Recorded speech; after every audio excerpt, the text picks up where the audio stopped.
सर्वप्रथम सर्वांना श्री स्वामी समर्थ. स्वामी महाराजांच्या कृपेने तुमच्या सर्व चांगल्या इच्छा पूर्ण होत ही स्वामींचरणी प्रार्थना करते आणि आजच्या व्हिडिओला सुरुवात करते. अधिक मास सुरू आहे. आपण सर्वच जण देवांची सेवा करत आहोत. सगळ्याच घरांमध्ये, अगदी बऱ्याचशा घरांमध्ये श्री सत्यनारायणांची महापूजा सुद्धा घातली गेलेली आहे. तर आपण आपल्या कुलदेवीची सेवा करत आहोत, लेक जावयाला मानपान करत आहोत, आईची ओटी भरत आहोत, बऱ्याचशा अशा सेवा करत आहोत. दान धर्म, गाईला नैवेद्य, दीपदान, 33 दीपदानाला सुद्धा या महिन्यात खूप महत्त्व आहे. 33 महिन्यांनी हा अधिक महिना येत असतो, म्हणून 33 दीपदानाला खूप महत्त्व आहे.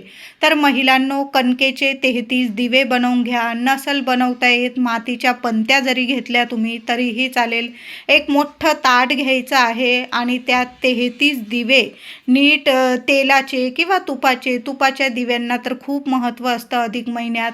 नाही जमलं तुम्हाला तुपाचे एवढे, तेल जरी टाकलं, थोडं थोडं तेल, दुहेरी वाट टाकल्या, तुपाचे लावत असाल फुलवात घ्या, दुहेरी वाट टाकली तर तेल टाका आणि ते 33 दिवे देवघरासमोर, देवांसमोर ते दिवे पेटवून घ्यावे.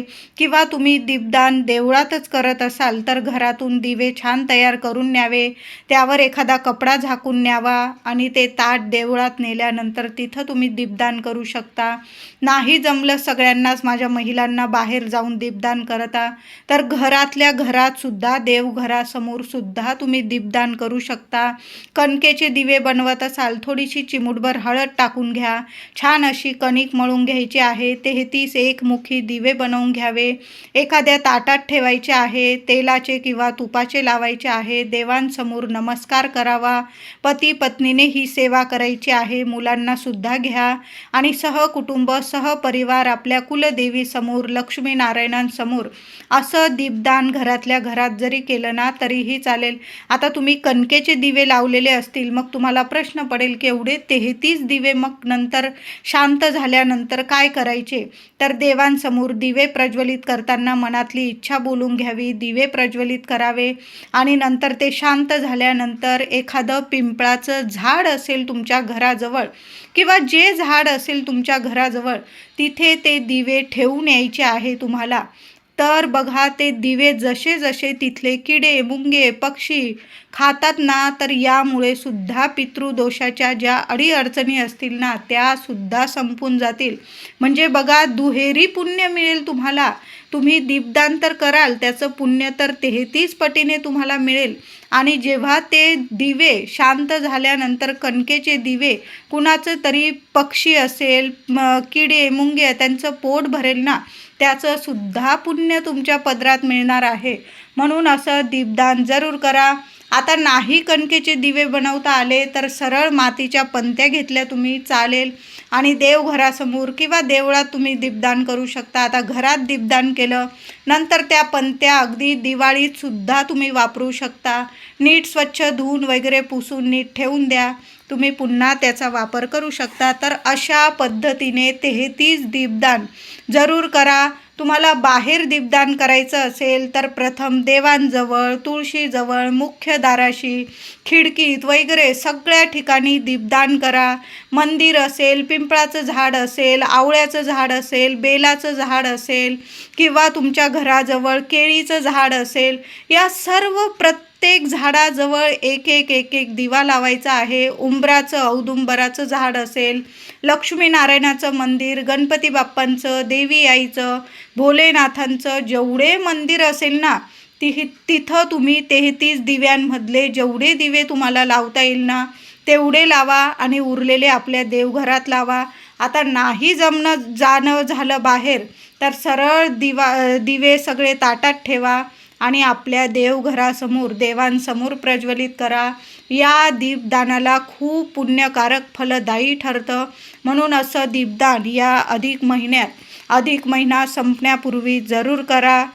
त्याचबरोबर या अधिक महिन्यात जेवढं पुण्यकर्म करता येईल, म्हणजे दान धर्म करता येईल ना, आता पैशाचं दान धर्म करण्यापेक्षा अन्नदान सर्वात श्रेष्ठ दान ठरतं. एखादा गरीब व्यक्ती असेल, त्याला एक वेळ पोटभर जेवण द्या, पाणी प्यायला द्या, कपडा लत्ता द्या, छत्री, चप्पल, असं दान तुम्ही एखाद्या गरीबाला करू शकता. आता नाही भेटला कुणी गरीब, सरळ देवळात जायचं आहे. तिथं भटजी बुवा असतील, मंदिरात एखाद्या ब्राह्मणाला जरी तुम्ही दान धर्म करून आलात, दान देऊन आलात ना तरीही चालेल, वाण देऊन आलात ना तरीही चालेल. एक वेळ शिदा घ्यायची आहे आपल्याला. सर्व घ्या, पीठ, मीठ, तेल, तूप, सर्व भाज्या वगैरे, फळं वगैरे, कपडे लत्ते, हे सर्व दान तुम्ही एखाद्या मंदिरात, ब्राह्मण असतील तिथं त्यांना नमस्कार करा. त्यांना सर्व तुम्हाला जे द्यायचं, मी उदाहरण सांगितलेलं आहे, त्यांना जे दान वाण म्हणून द्यायचं आहे तुम्हाला, त्यात तांब्याचा दिवा किंवा चांदीचा दिवासुद्धा ठेवू शकता तुम्ही. अशा पद्धतीने तुम्ही ब्राह्मणाला सुद्धा दान करू शकता. एखाद्या मंदिरात, जे मंदिर असेल, एक ब्राह्मण तुम्हाला भेटून जातील तिथं त्यांना नमस्कार करा, त्यांचे पाय पडा आणि त्यांना दान वाण म्हणून द्यायचं आहे. तुम्हाला जे द्यायचं ते, पण अन्न जरूर द्या. एक वेळ पोट भरेल त्यांच्या घरातील व्यक्तींचं आणि त्यांचं भटजी बुवांचं, एवढं तरी अन्न त्यांना जरूर शिदा म्हणून द्यायचं आहे, वाण म्हणून द्यायचं आहे. नमस्कार करा, आधी देवांचं दर्शन घ्या, मग भटजींना वाण दान द्यायचं आहे. बघा, खूप पुण्यकारक ठरणार आहे. त्याचबरोबर या अधिक महिन्यात एक वेळा का होईना पिंपळाला पाणी अर्पण करा. पिंपळाखाली सुद्धा एक तेलाचा किंवा तुपाचा दिवा लावून यायचा आहे आणि एक गुळाचा खडा, महिलांनो, दादांनो, एक गुळाचा खडा तुमच्या आयुष्यात इतकं सुख घेऊन येणार आहे. फक्त एक गुळाचा खडा घ्या. तुम्ही म्हणाल, या ताई काही सांगत आहे, एक गुळाचा खडा आमच्या आयुष्यात काय बदल घडून आणेल? तर हो, खरंच सोन्यासारखे बदल घडून आणेल. तर तुमच्या घराजवळ जर पिंपळाचं झाड असेल ना, तर पिंपळाच्या झाडाला थोडंसं दूध, पाणी, थोडी साखर दुधामध्ये मिक्स करून घ्या आणि दूध, साखर मिश्रित ते पाणी पिंपळाला अर्पण करायचं आहे. बुंद्याला एक दिवा घेऊन जा, मातीची पंती घेऊन गेला, कणकेचा घेऊन गेला चालेल. दिवा प्रज्वलित करा, तुमच्या इच्छा बोलून दिवा प्रज्वलित करा. बघा, शनिवारी जरी तुम्ही सेवा केली चालेल. बरोबर जाताना एखाद्या कागदावर, पानावर गुळाचा खडा घेऊन जा. तिथं गुळाचा खडा ठेवा, स्पर्श करा. शनिवारी लक्ष्मी नारायणांचा मंत्र जपा आणि पिंपळाला स्पर्श करायचा आहे. दोन्ही हाताने स्पर्श करा. 21 प्रदक्षिणा मारता आल्या पिंपळाला जरूर मारा. मुलांकडून सुद्धा ही सेवा करून घ्या. 100 जन्म तरी तुमच्या आयुष्यात पितृदोषाच्या अडीअडचणी येणार नाही, एवढं तर मी नक्कीच सांगते. लगेच तुम्हाला फरक दिसून येईल. कितीही अडचणी असू दे, संकट असू दे, विवाह इच्छुक मुलं मुली आहे, विवाहात अडीअडचणी येत आहे, लग्न होऊन बरेच वर्ष झालेले आहे, संतान प्राप्ती होत नाही, घरात लक्ष्मी नांदत नाही, टिकत नाही, पैसा येतो निघून जातो, आरोग्य नीट राहत नाही, कोर्ट कचेरी, कर्ज, कितीही अडीअडचणीत असाल, या अधिक महिन्यात फक्त एकदा पिंपळाला स्पर्श करून या, पाणी अर्पण करा आणि एक गुळाचा खडा पिंपळाखाली ठेवून या. नाही चमत्कार झाले तर मला बोला. तर बरेचसे लोक अधिक महिन्यामध्ये आपल्या कुलस्वामिनीच्या दर्शनाला जातात. तुम्ही जर गेला असेल, अतिशय उत्तम. जाणं राहून गेलेलं असेल, लांब असेल, नाही जमलं तुम्हाला, घरच्या घरी तरी देवी आईला गोड पानाचा विडा अर्पण करा. महिलांनो, ओटी भरा. ओटीचं साहित्य तुम्ही देवघरात अर्पण करू शकता देवी आईला. नंतर ते तुम्ही वापरलं चालेल, किंवा घराजवळ एखादं देवी आईचं मंदिर असेल, माऊली एकच आहे, तिथं जरी ते ओटीचं साहित्य अर्पण करून आला तरीही चालेल. तुम्हाला मंदिरात पण ओटी भरायची आहे, घरी पण ओटी भरायची असेल तर अतिशय उत्तम. घरी पण ओटी भरा आपल्या कुलदेवी आईची आणि मंदिरात सुद्धा जाऊन देवी आईची ओटी भरा. एखादी सवाष्ण मिळाली, आंब्याचे दिवस सुरू आहे, पुरणाचं जेवण बनवलेलं असेल, एखादं जोडपं जेवू घाला, साक्षात लक्ष्मी नारायण समजून. त्यांना काहीतरी तुम्हाला भेटवस्तू द्यायची, तेही देऊ शकता. लेक जावयाचा मानपान तुम्ही केलेला असेल तर छान असा एखादा तांब्याचा दिवा लावून छान 33 अनारसे ताटात ठेवा, तामणात ठेवा आणि छान असं लेक जावायला वाण द्यायचं आहे. लेकींनी सुद्धा जशी जमेल तशी आईची ओटी जरूर भरा. खणा नारळाची भरा, साडी चोळीची भरा, साडी चोळीचीच भरा. हा महिना काही नेहमी येत नाही, 33 महिन्यांनी असा महिना येत असतो. म्हणून आईला आवडेल तशी साडी घ्या आणि छान अशी आईची ओटी भरा, बांगड्या भरा तिला. लेकीला सुद्धा आईने बांगड्या, हिरव्या बांगड्यांशिवाय वाण कधीच पूर्ण होत नाही. आपण लेकीला जोडवी वगैरे बनवून देतो, पण हिरव्या बांगड्या सुद्धा जरूर तिला द्या. तिच्या आवडीच्या रंगाच्या तुम्ही देऊ शकता, पण काचेच्या बांगड्यांना खूप मान असतो, म्हणून काचेच्या बांगड्या जरूर लेकीला पण द्या आणि लेकीने सुद्धा आपल्या आईला जरूर द्या. तुमची नणंद असेल, ताई असेल, त्यांना सुद्धा मानपान करा. म्हणतात ना, नणंद भाच्यांचे आशीर्वाद कधी घ्यावे तर या अधिक महिन्यातच घ्यावे. भरभरून पुण्यफळ मिळतं. मामा मामींना तर या जगात कधीच कशाला कमी पडत नाही. म्हणून नणंद भाच्यांना इतका मानपान द्या, तुम्हाला हवं तेवढं, म्हणजे जमेल तुमच्या खिशाला जेवढं परवडेल तेवढा जरूर मानपान करा. नाही जमलं एक तांब्याचा दिवा आणि वाण, कपडे लत्ते तुम्हाला द्यायचे असतील, असं नणंद भाच्यांना जरूर वाण द्यायचं आहे. बघा ते खुश होतात ना, तेवढं आपल्याला भरभरून पुण्यफळ लाभत असतं. या जगात आपल्याला आपल्या लेकरा बाळांना कधीच कशाला कमी पडत नाही. म्हणून या सेवा अधिक महिना संपण्यापूर्वी आवर्जून करून घ्यायच्या आहे. बघा 14 तारखेलाच दुपारी अमावस्या, दर्श अमावस्या, अधिक ज्येष्ठ अमावस्या सुरू होत आहे. म्हणून 13 तारखेपर्यंत आपल्याला या महिलांना घ्यायच्या आहे. तुम्हाला जर काही हे शुभ संकेत दिसले तर दुर्लक्ष करू नका. सुखाचे दिवस सुरू झालेले आहे, हा या शुभ संकेतांचा संकेत आहे तुम्हाला. तर बघा, आपण रोजच देवघरात दिवा लावत असतो. त्या दिव्यात तुम्हाला एखादं फूल तयार झालेलं दिसलं किंवा तुमच्या देवी देवतांवर ज्या देवी देवतांना तुम्ही इष्टदैवत मानतात त्यांची प्रतिमा तुम्हाला त्या दिव्यात, त्या फुलात दिसून आली, खूप सुंदर शुभ संकेत आहे. अजिबात दुर्लक्ष करू नका. त्याचबरोबर तुम्ही देवांना फुलं अर्पण केलेली आहे, बेलपत्र अर्पण केलेलं आहे, तुळस अर्पण केलेली आहे, बाप्पाला दुर्वा अर्पण केलेले आहे.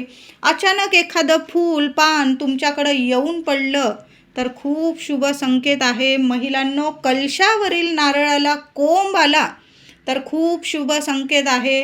आता समजा उन्हाळ्याचे दिवस आहे, तडा वगैरे गेला, मग काय वाईट संकेत आहे का? अजिबात नाही. तुमच्यावर, तुमच्या कुटुंबावर, लेकरा बाळांवर जे संकट आलेलं होतं मोठं, ते देवी आईने स्वतःवर घेतलेलं आहे, असा याचा संकेत होतो.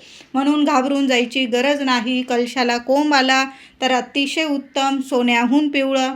कलशाला एखादा तडा वगैरे गेला तर उन्हाळ्याचे दिवस आहे असं होऊ शकतं, आणि समजून जायचं की आपल्यावरील येणारे संकट आपली माय माऊली स्वतःवर घेते. म्हणून कलश नेहमी आयुष्यभर आपल्या देवघरात कलशाची स्थापना महिलांनो जरूर करत जा. मंगळवार शुक्रवार त्याचं पाणी बदला. छान अशी आंब्याची किंवा खाईची पानं ठेवत जा आणि छान असा मंगल कलश आपल्या देवघरात असायलाच हवा. जे पण संकट येतात देवी आई साक्षात स्वतःवर घेते, पण आपल्या लेकरांवर कधीच कुठलं संकट ओढू देत नाही. म्हणून आपल्या देवघरात मंगल कलश जरूर भरा. आणि कोंब वगैरे आलेला असेल तर अतिशय शुभ संकेत आहे. गाईचे दर्शन झाले तुम्हाला या महिन्याभरात, रोज गाईचं दर्शन होत असेल, अतिशय शुभ संकेत आहे. अचानक तुमचं सर्वांचं तीर्थक्षेत्री जाऊन गंगेत स्नान करणं झालं, अतिशय शुभ संकेत आहे. तीर्थक्षेत्री जाऊन देवांचं दर्शन झालं, सोन्याहून पिवळं. बघा, मनात पण नसतं आणि अचानक आपला प्लॅन वगैरे होतो. सर्व मित्रमंडळी किंवा आपले नातेवाईक आपण अचानक निघतो आणि आपलं तीर्थक्षेत्री जाऊन देवांचं दर्शन होतं, तर हा सुद्धा खूप शुभ संकेत आहे. आणि या अधिक महिन्यात जर तुमचं देवांचं दर्शन झालं, तुमच्या कुलदेवीचं अचानक तुम्हाला दर्शन झालं, माय माऊली खूप प्रसन्न झालेली आहे. समजून जा आता दुःखाचे दिवस संपलेले आहे आणि सुखाची चाहूल लागलेली आहे. सोन्याचे दिवस येतील, लेकरा बाळांच्या सर्व इच्छा पूर्ण होणार आहे. आपले लक्ष्मीनारायणांची भरभरून कृपा झालेली आहे. बघा, काही संकेत स्वप्नात सुद्धा दिसून येतात. काही वेळा स्वप्नात सुद्धा महिला असतील, पुरुष दादा, ओटी दिसणं किंवा नारळ दिसणं, सुपारी दिसणं किंवा नाग दिसणं, नागांचं दर्शन होणं, हे सुद्धा खूप शुभ संकेत आहे. मोरपीस दिसणं, घुबड दिसणं, स्वप्नामध्ये एखादी गाय दिसणं, कुत्रा दिसणं, बासरी दिसणं, सुंदर एखादी कन्या दिसणं, कन्यारत्न, सुंदर सजलेली कन्यारत्न दिसणं, हे सुद्धा खूप शुभ संकेत आहे. तुम्हाला जर स्वप्नात पाणी वगैरे दिसलं तर काही घाबरून जाऊ नका. साक्षात गंगा माऊलीने तुम्हाला दर्शन दिलेलं आहे. आणि अधिक महिन्यामध्ये स्वप्नात जर तुम्हाला या गोष्टींचं दर्शन झालं, ओटी दिसली, नारळ, सुपारी, नागाचं दर्शन झालं, मोरपीस, घुबड, गाय, बासरी, सुंदर कन्या, असे जर दर्शन होत असतील तुम्हाला स्वप्नामध्ये, काही घाबरून जाऊ नका. सुंदर सुंदर शुभ संकेत आहे. शिवशंकरांची शिवपिंडी दिसली तरी पण खूप शुभ संकेत आहे. सोन्याचे दिवस सुरू झालेले आहे तुम्हाला असं समजून जायचं आहे. त्याचबरोबर तुमची खिडकी आहे किंवा घरात कुठून तरी चिमण्यांचा चिवचिवाट ऐकू येत आहे. भरपूर चिमण्या तुमच्या घरात येत आहे किंवा साळुंक्यांचं दर्शन होत आहे तुम्हाला सकाळी सकाळी, खूप शुभ संकेत आहे. त्याचबरोबर या महिनाभरामध्ये कधी कुठं हत्तीचं दर्शन झालं तुम्हाला तर खूप शुभ संकेत आहे. त्याचबरोबर महिलांनो, तुमच्या घरातल्या तुळशीने खूप बहर घेतलेला आहे, खूप फुललेली आहे तुळस, सोन्याहून पिवळं, खूप सुंदर शुभ संकेत आहे. काही वेळा तुळस सुकली तर काही घाबरून जाऊ नका. दुसरी तुळस लावली तरीही चालेल. असं नाही की तुळसने बहर घेतला तेव्हाच आपल्याला शुभ संकेत. तुळस तुमची झाली असेल खराब वगैरे, उन्हाळ्याचे दिवस सुरू आहे, नवीन तुळस लावून द्या. अधिक महिना सुरू आहे. एखादं तुळशीचं रोप 1, 2 तुम्हाला जेवढे लावायचे तुळशीचे रोपं लावून द्या. मनी प्लॅन्ट लावायचा असेल लावू शकता. कोरफड लावू शकता तुम्ही. या दिवसांमध्ये हे झाडंसुद्धा लावणं खूप शुभ संकेत आहे. तुमच्या हातून अचानक कोरफड लावणं किंवा तुळस लावणं किंवा मनी प्लॅन्ट लावणं हे सुद्धा तुमच्या आयुष्यात खूप शुभ संकेत आहे. म्हणून या झाडांपैकी सुद्धा तुम्ही एखादं झाड लावू शकता. आणि तुमच्या तुळशीला जर खूप मंजुळा आलेल्या असतील तर खूप शुभ संकेत आहे. हे संकेत अजिबात दुर्लक्ष करू नका. या अधिक महिन्यामध्ये तुळस तोडून कुणालाच देऊ नका. मंजुळा वगैरे कोणी मागितलं नाही म्हणून सांगायचं आहे. पैसे वगैरे कोणी मागत असेल, खरंच गरज आहे औषध पाण्याची, ती तुम्ही गरज पूर्ण करा. पण पैसा, स्वतःहून पैसा महिलांनो, दादांनो, कुणालाच देऊ नका. घेताना गोड बोलतात, देताना मात्र तोंड वाकडं करतात. म्हणून पैसे तर अजिबात देऊ नका. नाही म्हणून सांगा. एखाद्याला खरंच औषध पाण्याची गरज आहे तर ते देऊ शकता तुम्ही. मी म्हणत नाही की सगळेच लोक वाईट आहे, अजिबात कुणाला मदत करायची नाही, करा. पण तुम्ही पैसा, स्वतःची लक्ष्मी तर संध्याकाळ झाल्यावर तर अजिबात कुणाला देऊ नका. तर या अधिक महिन्यामध्ये या गोष्टी आवर्जून करायच्या आहे. जेवढी सेवा होईल ना तेवढी आपण सर्वांनी करा. असा महिना पुढे 33 महिने तरी काही आपल्याला येणार नाही. म्हणून जेवढी सेवा होईल तेवढी करा.